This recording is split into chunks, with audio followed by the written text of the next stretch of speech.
Unboxing tayo guys. Ayan, sa wakas nakabili na rin ako ng cellphone na Oppo A78 5G. Ayan. Ito yung pinapangarap ko na cellphone.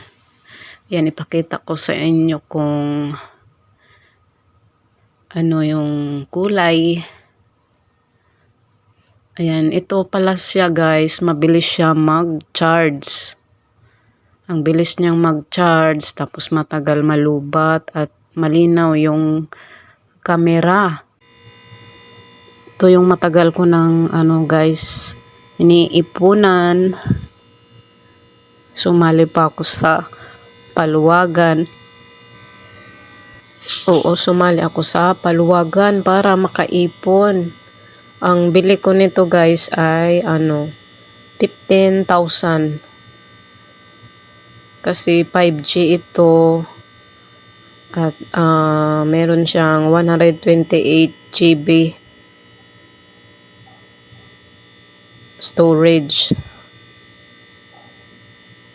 Kaya maganda ito pang game or mag-vlog ka, maganda siya kasi malinaw yung camera niya. At meron pa siyang ito, kung nasa ibang bansa ka, yung meron siyang translation. Halimbawa kung nasa Saudi ka, hindi mo maintindihan, pwede siya sa yung camera niya gagamitin mo, ita-translate mo siya ng English, pwede. Maintindihan mo na yung mga sulat ng Arabic. Kahit Korean, Taiwanese, kahit anong mga lengguwahe, pwede niyang ma-translate sa camera lang ng cellphone. Hindi ka na pupunta sa Google, hindi ka na mag-search sa Google. Kasi meron na yung camera niya, meron na siyang translation. Kaya hindi ka na mahihirapan.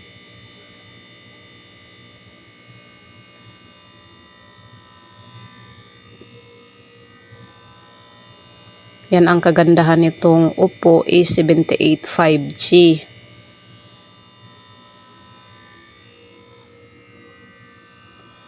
At saka smooth siya. Maganda siya ay ayan, ang kulay niya ay kulay black yung pinili ko.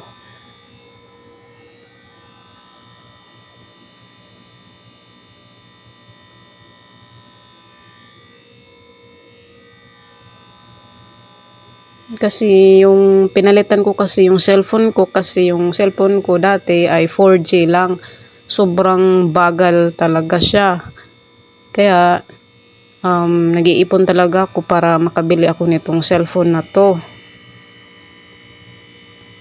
Kasi yung 4G kasi yung mga luma na parang hindi na siya lagi na siyang naghahang.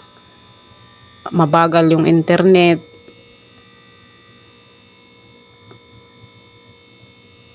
Tsaka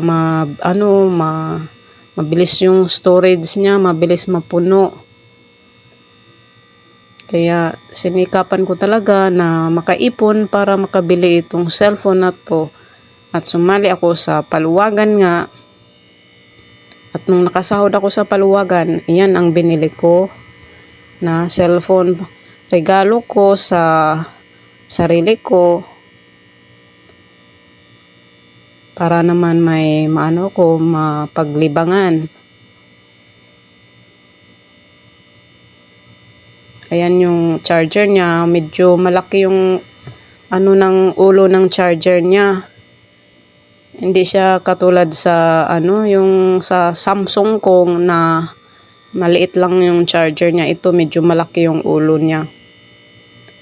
Pero believe ako kasi mabilis siya mag-charge.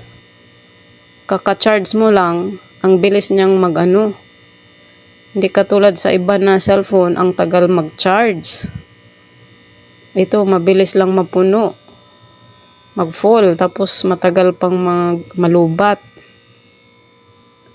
Pero siguro depende rin sa ano mo, sa pag-iingat.